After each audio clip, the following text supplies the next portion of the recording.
بسم اللہ الرحمن الرحیم۔ شروع اللہ کے نام سے جو بڑا مہربان اور نہایت رحم کرنے والا ہے۔ درویش پیپل کے معزز دوستوں، السلام علیکم۔ محترم ناظرین، بنی اسرائیل میں سامری نام کا ایک سونار تھا۔ یہ قبیلہ سامرا کی طرف منسوب تھا اور یہ قبیلہ گائے کی شکل کے بت کا پجاری تھا۔ سامری جب بنی اسرائیل کی قوم میں آیا تو ان کے ساتھ بظاہر یہ بھی مسلمان ہو گیا، مگر دل میں گائے کی پوجا کی محبت رکھتا تھا۔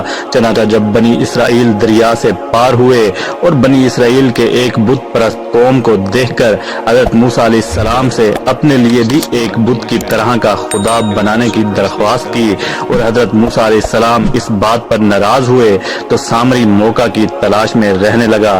چنانچہ حضرت موسیٰ علیہ السلام تورات لانے کے لیے کوہ طور پر تشریف لے گئے تو موقع پا کر سامری نے بہت سا زیور پگھلا کر سونا جمع کیا اور اس سے ایک گائے کا بت تیار کیا اور پھر اس نے کچھ خاک اس گائے کے بت میں ڈالی تو وہ گائے کے بچڑے کی طرح بولنے لگا اور اس میں جان پیدا ہو گئی۔ سامری نے بنی اسرائیل میں اس بچڑے کی پرستش شروع کرا دی اور بنی اسرائیل اس بچڑے کے پجاری بن گئے۔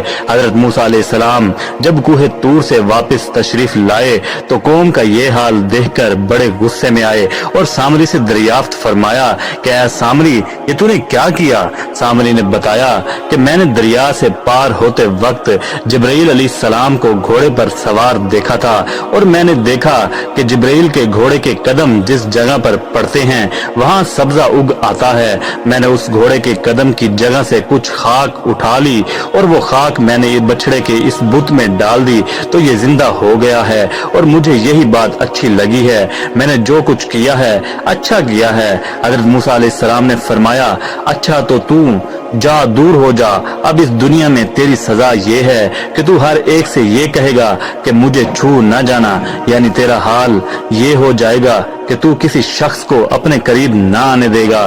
چنانچہ واقعی اس کا یہ حال ہو گیا کہ جو کوئی اس سے چھوٹ جاتا تو اس چھونے والے کو اور سامری کو بھی بڑی شدت کا بخار ہو جاتا اور انہیں بڑی تکلیف ہوتی۔ اس لیے سامری خود ہی چیخ چیخ کر لوگوں سے کہتا پھرتا کہ میرے ساتھ کوئی نہ لگے، اور لوگ بھی اس سے اجتناب کرتے تاکہ اس سے لگ کر بخار میں مبتلا نہ ہو جائیں۔ اس عذاب دنیا میں گرفتار ہو کر سامری بالکل تنہا رہ گیا اور جنگل کو چلا گیا اور بڑا ذلیل ہو کر مرا۔